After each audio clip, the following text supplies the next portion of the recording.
윤석열 당선된 지 1년 지나서 오늘이 10일이죠, 10일. 맞네. 10일이면 제가 1년 전 딱 방송 안 할 생각으로 방송 10일 쉴게요 하고 말해놓고 정처 없이 서울 시내를 돌아다니던 바로 그 시간이에요. 3일도 못 쉬셨지 그때? 아니야, 하루도 안 못 쉬었어. 쉬셨죠. 아 하루도 안 쉬었나? 그런데 돌아오는 길에 유튜브에 달린 댓글을 봤는데 방송을 쉴 수가 없는 거예요. 그래서 오늘 저녁도 방송합니다 하고 혼자 방송했던 바로 혼자 그 시작점이 오늘이었단 말이에요. 근데 벌써 1년 지났어. 365일 12시간 전에 혀를 깨물어야 돼요. 저는요 365일 12시간 전부터 해서 한 달 동안 집에 밖에서 게임만 했어요. 세상을 보고 싶지가 않아가지고. 누가 그러더라고요. 어떻게 대선 다음 날도 방송할 수 있냐. 아니 이거는 나도 위로받고 싶은 사람이지만 맞아요. 나한테 위로받고 싶은 사람들이 너무 많은 거예요. 그때 많은 분들이 위로받았다고 말씀해 주셨고 제가 생각해봐도 예전에 낙곰수 할 때 낙곰수가 대선 이후에 딱 방송을 중지한 적이 있었거든요. 방송이 안 뜨니까 정말 불안하고 그때 생각하면은 아 방송은 계속 되는 게 맞다라는 생각이 들더라고요. 이게 완전히 버려진 느낌이 들더라고요. 저 혼자. 아 근데 그게 또 지나갔는데 솔직히 말할까요? 일찍 야구르는데 솔직히 말해볼까? 우린 진 게 아니야. 무슨 말이냐면 윤석열이 대통령 질을 잘했으면 배 아팠을 거야 솔직하게. 아 씨발 못할 줄 알았는데 잘해버리니 그게 아니고 예상대로 못하니까 기분 좋아.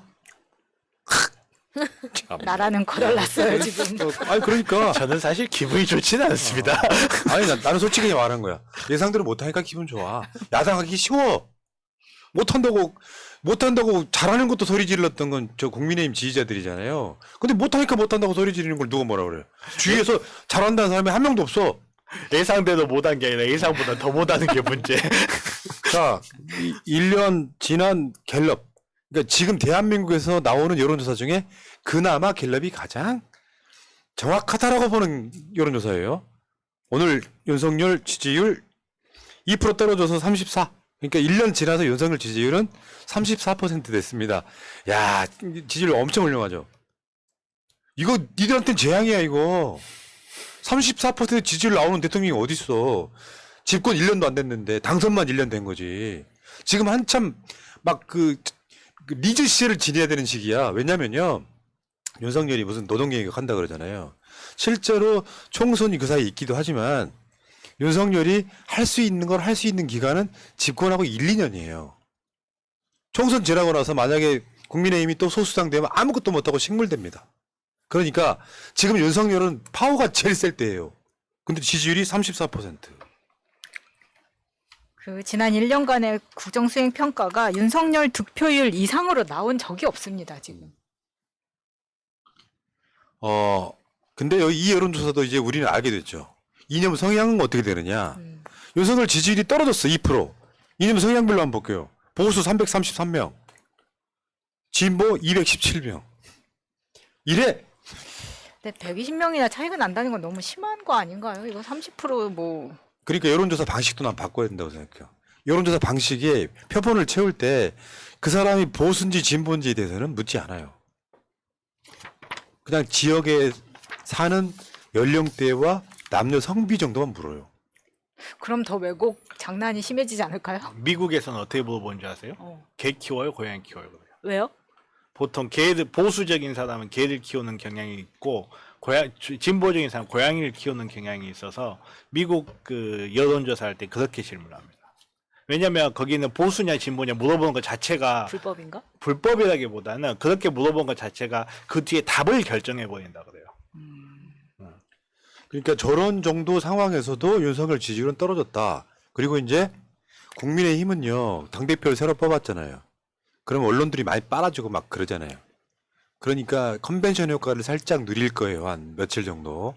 다만 국민의힘 당대표 경선이 끝났기 때문에 활성화되어 있는 지지층이 이제 조금씩 물러갑니다. 그러니까 끝물 여론조사인데 지지율이 떨어졌다. 부정평가한 이유를 한번 보겠습니다. 다 읽어주는데요. 읽어주세요. 일본 관계 강제동원 배상 문제. 외교, 경제, 민생, 물가, 독단적, 일방적, 경험, 자질 부족, 무능함, 소통 미흡, 검찰 개혁 안됨, 검찰 권력 과도, 인사, 통합, 협치 부족, 전반적으로 잘 못한다, 발언 부주의, 공정하지 않음, 3.1절 연설, 직무 태도, 노동자 처우 문제, 노동 정책, 여당 내부 갈등, 인간 자체가 싫다. 예. 제가 그랬어요. 제가. 그러니까 난 저거 보고 골 때리는 게 왜 마지막에 내가 끊어버린 게 그 밑에 쭉 있거든요. 갤럽은 주관식이에요. 상담원이 다 적는 거예요. 인간 자체가 싫다도 나올 수 있어요. 진짜로. 근데 여기에 밑에 1%의 여당 내부 갈등이 있잖아요. 여당 내부 갈등이 우리 쪽에는 중요하지 않은 거예요. 1%밖에 안 돼. 왜냐하면 그 위에 있는 것들이 너무 중요한 것들이기 때문에. 여당 내부 갈등으로 부정평가하는 거는 사실상 국민의힘 지지층이죠. 그렇죠. 그 일본 관계랑 외교를 합치면 28%인데 이게 진짜 그 보수가 훨씬 많이 응답을 했잖아요. 100명이나 넘게 응답을 했는데 이 사람들 이 문제에 대해서 잘 모릅니다. 외교를 잘한다라고 평가하는 사람들인데 그러니까 실제 여기에 대해서 안 좋게 평가하는 일반 국민들의 그 비율은 훨씬 더 높은 거다. 맞습니다. 아니 이거 두 개 더하면 28%가 아니고 29%인데 왜 아우. 28%라고 했어요? 29네요. 이거는 있어. 이거는 무의식의 발현이야. 28%로 보이죠. 29%인데 어떻게 28%라고 할 수 있죠? 그러니까 단순한 산수를 한번 해볼게요. 보수 진보가 같았다고 생각해봐요. 지금 한 120명 정도 많잖아요. 그럼 60명씩 나눠갖고, 그러니까 진보 지지층하고 보수 지지층이 거의 비슷하다고 생각해보세요. 그러니까 실제로 윤석열 지지율은 20%대라고 보는 게 맞습니다. 왜냐하면 1000명 중에 100명은 10%잖아요. 1000명 중에 100명은 10%라고요. 그 비중을 맞췄다라고 하면 최소 윤석열 지지율은 34%가 아니라 20%대라고 보면 맞습니다. 왜냐하면 그건 우리가 체감하고 있잖아요. 주위에서 아직도 윤석열 지지한다고 말하는 사람이 없어. 동네 경로당 가야 있을지 모르겠어요. 자, 그 다음에 윤석열 부정평가는 58%. 1년 만에. 윤석열이 득표율이 48%잖아요. 이재명 대표도 비슷합니다. 거의 48대 48이라고 보면 돼요. 근데 윤석열 지지율은 지금 현실적으로 28, 9%라고 보는 게 맞으니까 상당수가 지지를 철회해버렸다라고 보면 되죠. 그 뭐 젊은 사람들한테 물어보니까 윤석열 싫지도 좋지도 않았는데 요즘에는 너무 싫다, 보기만 해도 싫다 이런 사람들 정말 많이 늘었더라고요. 그러니까 아까도 그 벌매 임진님 이야기했지만 부정평가 이유가 일본과의 관계, 강제동원 배상 문제. 국민들 되게 민감한 거거든요. 특정 사안이 최근에 불거졌잖아요. 3.1절 이후에. 그게 국민들한테 민감하게 받아들이고 있는 증거. 그러니까 부정평가가 3% 올라갔던 이유가 이런 거랑 연관이 있는 거고요. 다음에 갤럽은 여기서 대충 하시고 저는 이제 순수하게 여론조사를 잘해서 가지고 오는 게 아니라 회사 이름이 너무 예뻐서 미디어 토마토 여론조사 같은 날 나오니까 윤석열 지지율 38.3 요거는 그 자동응답 ARS는 정치 고관여층이 답하는 거예요. 붙잡지 않거든. 여러분들 같은 사람들이 여론조사가 왔는데 기기가 물어봐도 하고 싶은 말 하는 거예요. 윤석열 지지율이 조금 더 높게 나오죠. 근데 일주일 만에 다시 30%대, 지난주에 41%였거든요. 또 한 3% 떨어진 거예요. 긍정 38.3, 부정 60.6. 여기는 부정이, 여기도 이제 고관여층이 있다 보니까 윤석열 싫어하는 사람들이 답을 한 거예요.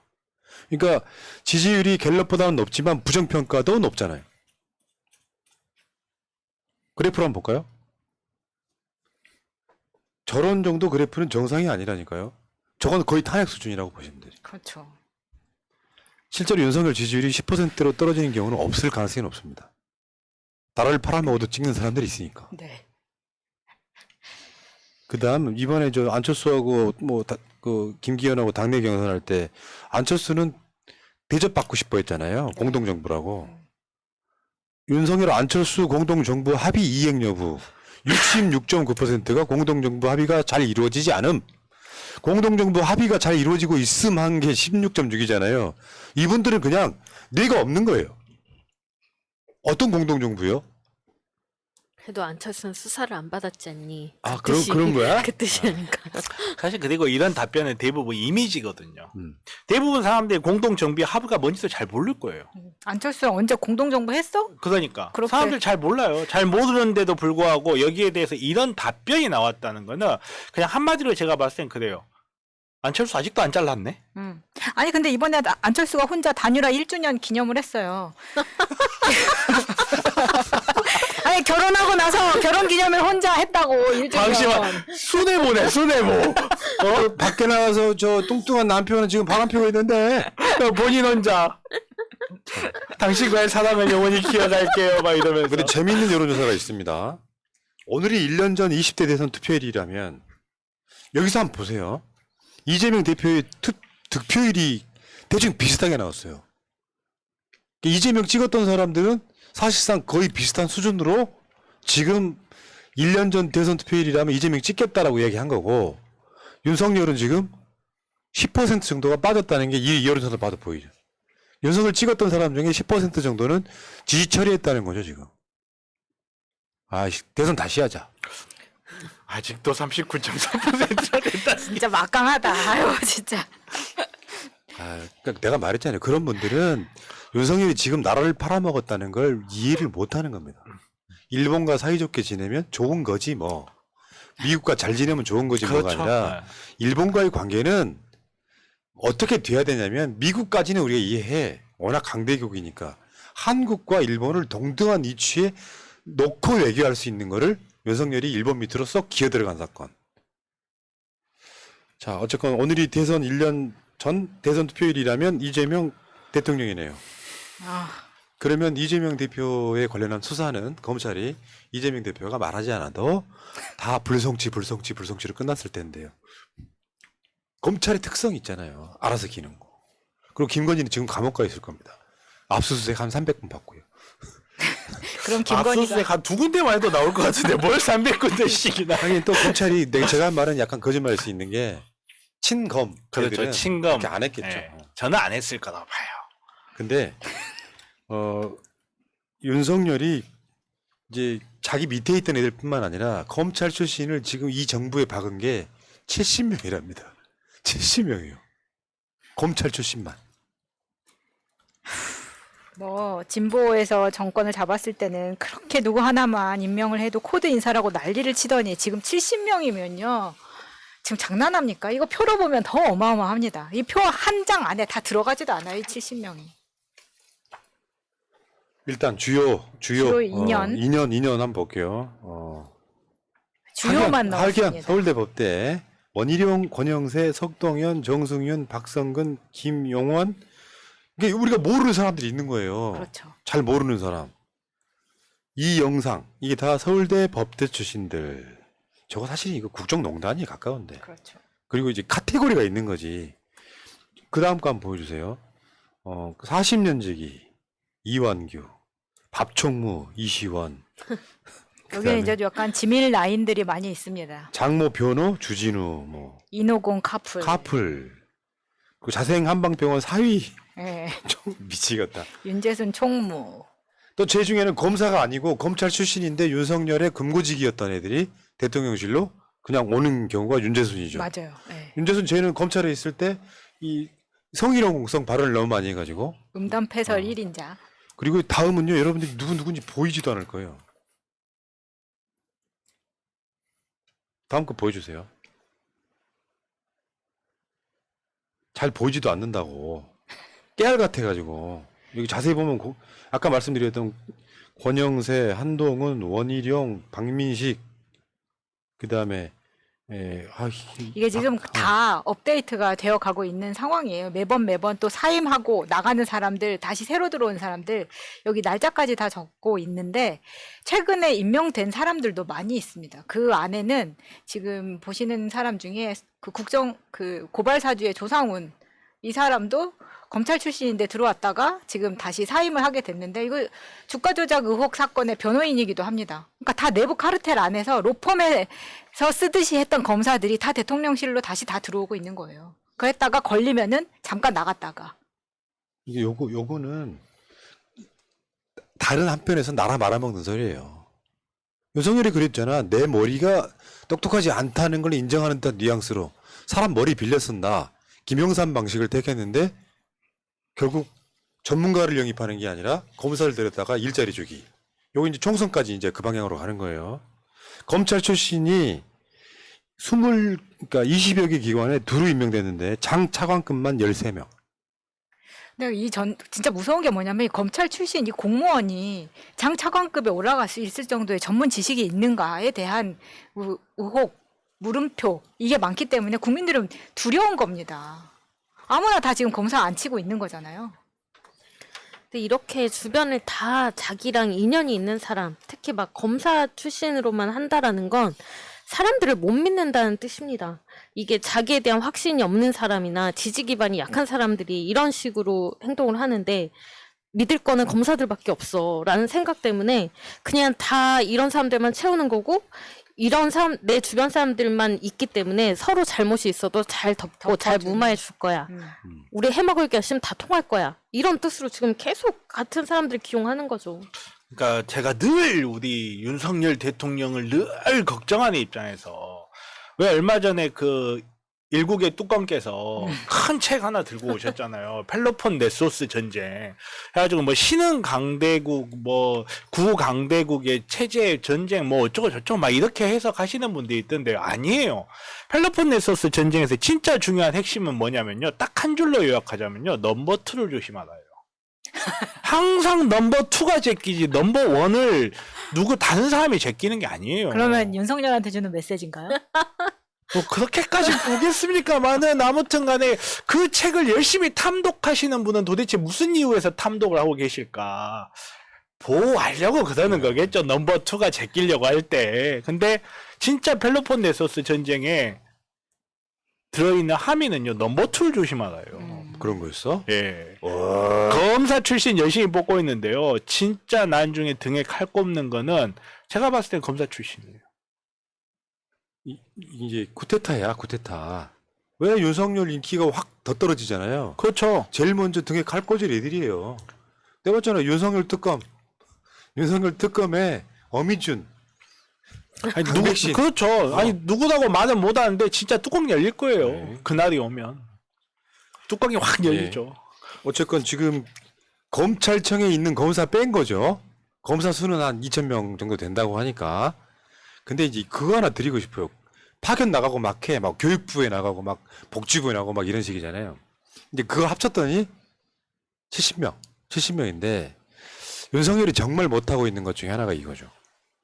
우리처럼 민주정부가 들어서면 법무부에서는 가급적 검찰을 뺍니다. 왜 선진국은 현재도 그런지 모르겠지만 얼마 전까지도 프랑스는 여성이 국방부 장관이었어요. 문민 통제 때문에 그렇습니다. 서로 이해관계에 얽히지 않기 위해서 통제하기 위해서 서로 간에 인연이 없는 사람들을 임명해서 그걸 통제하는 거예요. 검찰이나 군대 같은 조직은 그렇게 해야 되는 건데. 그래서 문재인 정부 때는 법무부에 검사 출신들이 거의 없었어요.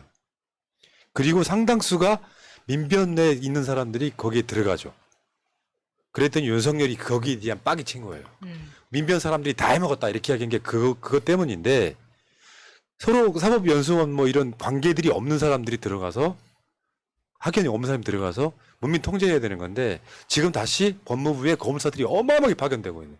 법무부에 검사가 있는 건 아직 불법은 아니지만 시대에는 완전히 안 맞는 거죠. 자, 그러다 보니까 석동인 같은 애가 나오는 거예요.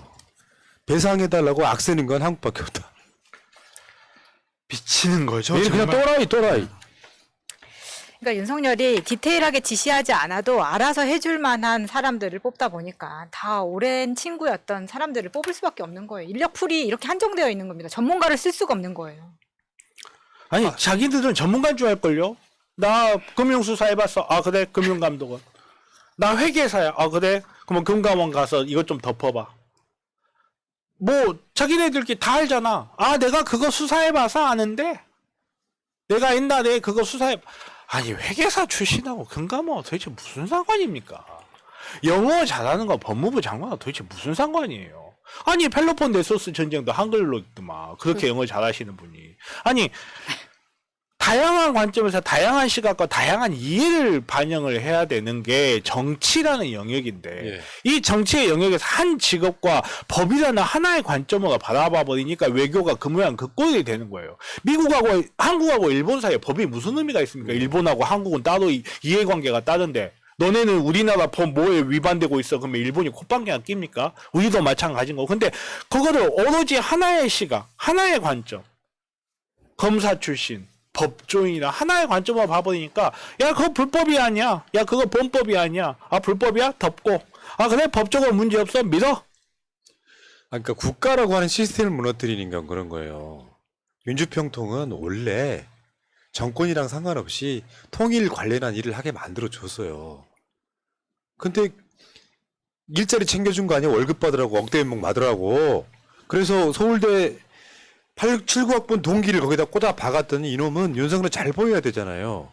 그러니까 윤석열이 하는 거를 시시콜콜 가면서 한국민 자체가 악쓰는 나라라고 만들어버리는 정도 이런 짓거리 하는 거야. 내가 대통령 됐는데 정변을 총리시킨 거랑 똑같은 거예요. 아 그건 괜찮습니다. 감사합니다. 자리에 맞는 사람이어야 되잖아요. 맥락 없는 사람을 총리로 시킨 거죠. 예를 들어서 우리 정변을 내가 청와대로 불러가지고 무슨 법무비서관 이거 시켰다면 또는 내 주치의를 시켰다면 누가 욕을 하겠냐고요. 이런 애들이 평화통일을 뭘 한다고 야 이석동현이가 나보다 많이 할까요? 통일 정책에 대해서 햇볕 정책 알아 이 새끼? 그 다음에 이왕규 서울대 동기 미치겠다. 얘는 또 윤석열이 법무부 추미애 법무부이 징계당할 때 또 변호인이었어. 아 얘가 또 법제처장하고 있잖아요. 이 이왕규는 남영희 지역구 나간다는 거 아니야. 검사 하나씩 지금 꽂는 거 하고 있습니다. 자, 석동현의 이 발언에 대해서는 저 혼자 30분도 개그품 물 수 있을 것 같은데 진짜 무식한 발언이고 진짜 석동현 같은 자가 있기 때문에 일본이 우리나라한테 사과 안 하는 거예요. 진짜로. 그리고 핵심이 뭐냐면 그걸 단순하게 생각할 게 아니에요. 대검찰청이라고 하는 그 조직 총장을 중심으로 참모들이 모여 있잖아요. 차장들 이렇게 쫙 있고 그 밑에 부장들 쫙 있잖아요. 그거를 현재 대한민국 대통령실을 그대로 갖다 꽂은 수준 같은 거라는 거예요. 이게 문제예요. 대검찰청에 있는 그 사람들 그대로 데려가서 수사 나부랭이들이 국가를 운영하고 있다는 것이 가장 큰 문제예요.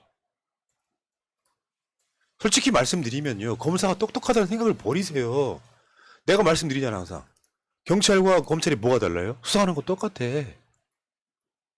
수사하는 건 똑같다고요. 수사는 경찰이 더 잘합니다. 솔직히. 참, 뭐 국민연금 같은데 검사 꽂으면은 그러니까 지들 일자리 나눠 먹기인 거야. 엄밀히 따지면 이것도 탄핵 사유입니다. 왜 그거 있잖아. 윤석열이가 어떤 캐릭터냐면 같은 검찰 내에서도 총장 할 때 당시에 인사권 비슷한 게 있을 때 원래 인사권은 대통령한테 있는 거지만 신임하는 총장한테는 누구를 같이 데리고 일할 내 요중을 물어보고 임명해주는 케이스였거든요.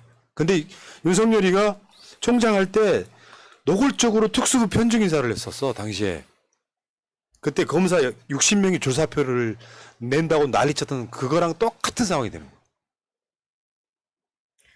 그래서 그 추미애 장관이 인사하려고 할 때 그러면 원하는 명단을 내라 할 때 윤석열이 내 식구들을 그러면 다 까라는 겁니까? 이런 식으로 얘기를 했잖아요. 지금 이렇게 임명되고 있는 애들이 윤석열 식구들인 거죠. 그러니까 사람이 일관성이 있잖아요. 패밀리 비즈니스 제대로 하잖아. 일관성이 있네 보니까. 자, 여러분 대한민국이 아니라 세상의 모든 곳에 가장 격언이 하나 있습니다. 시스템에서는 인사가 만사예요. 어떤 사람을 안 치느냐가 그 조직이 잘 살고 못 살고예요. 그렇죠. 윤석열 정권은 인사가 만사가 아니라 인사가 검사잖아요. 네. 인사를 했다면 검사 출신이니까 저거 망하는 거고요. 더 큰 문제는 검사 출신들이 무능하다는 거예요. 아니 검사 출신이 유능할 수 있잖아요. 그렇죠. 아니요. 아니 유능할 수도 있어요. 유능할 수도 있는데 우리나라는 너무 무능하죠 지금. 그리고 그 중에서 특수하게 무능한 자들만 뽑아놨어. 그게 문제예요. 우리나라 검찰이 얼마나 수사를 잘하냐면 온 국민이 다 JMS를 하는데 이번에 다큐멘터리 나오니까 엄정하게 대응하겠다고 하잖아요.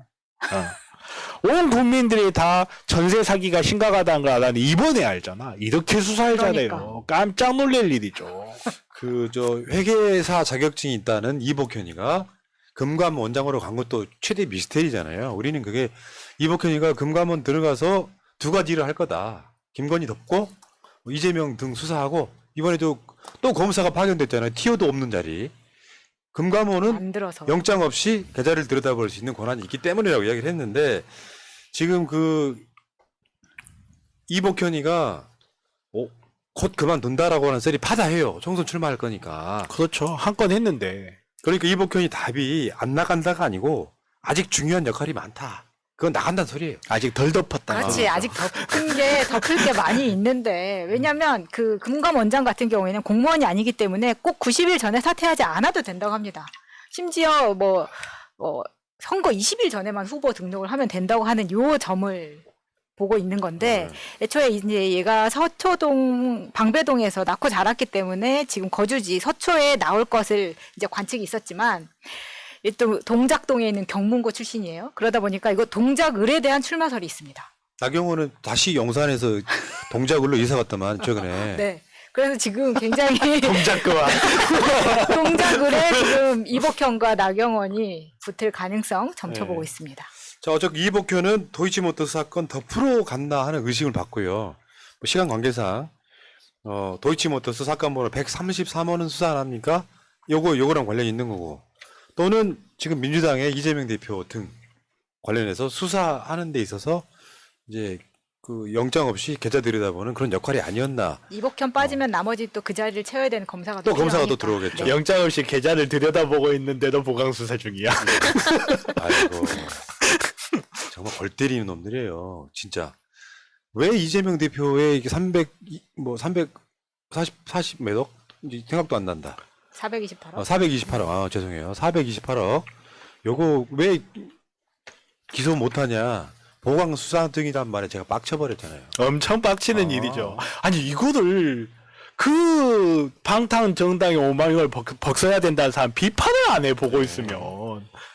자, JTBC 여론조사가 1년 여론조사, 윤석열 1년 여론조사에 보니까 다른 건 다 몰라도 돼요. 지금 이게 윤석열 국민의힘의 전당대회랑 관련이 있기 때문에 서로 이렇게 보수 과표집이 분명히 있어서 다른 건 다 뺐습니다. 대선 1년 나빠졌냐 좋아졌냐고 물어봤더니 45.7%는 나빠졌다. 아휴. 31.1%는 좋아졌다 이렇게 하고 있는데 과학이 또 등장하죠. 좋아졌다는 뭐야 도대체. 뭐가 부자들이겠지. 제가 알기로는요 부자들도 별로 그렇게 좋아하는 것 같지 않아요.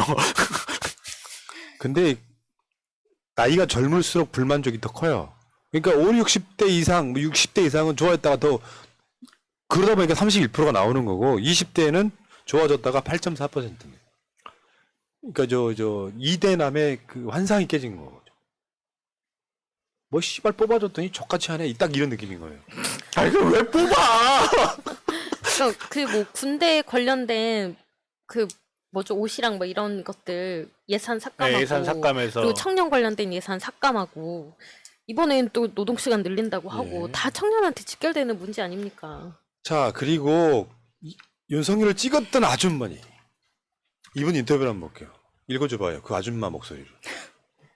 뚜렷하게 콕 집어서 뭐 하는 게 눈에 보이지도 않고 여전히 당 싸움은 당 싸움대로 하고 진짜 윤 대통령 잘 뽑았다 이거는 못 느끼겠어.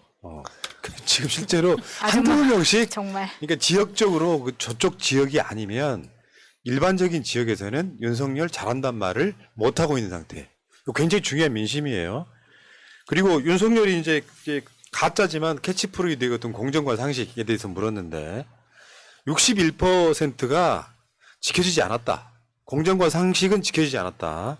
지켜졌다 36.9. 에휴, 나가 뒤져라 진짜.